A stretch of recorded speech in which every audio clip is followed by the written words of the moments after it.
Hey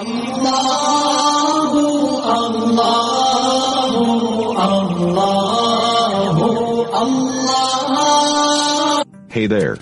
Subscribe to my channel. And also press this bell icon.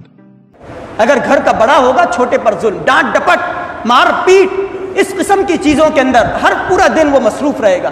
والدین بھی اپنی اولاد پر ظلم، اگر بچے شرارتیں کرتے ہیں تو شرارتیں کرنا ان کا حق ہے، ان کو شرارتیں کرنے دو۔ اگر شرارتوں پر کوئی شخص ان کو مارتا ہے، پیٹتا ہے، گھر کا اگر بڑا بھائی ہے وہ ان کو مارے، اگر والد ہے وہ ان کو مارے، تو قیامت کے دن اس سے حساب کتاب کیا جائے گا کہ تم نے بلا وجہ اپنے بچے کو کیوں مارا۔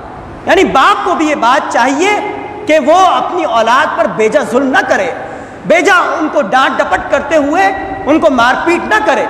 یہ ظلم کی تعریف یہی ہے کہ کوئی اگر بڑا شخص ہے، زیادہ طاقتور ہے، تو وہ مظلوم پر اور کمزور پر اپنا حکم جتائے اور اس کو مارے اور اس پر ظلم کرے۔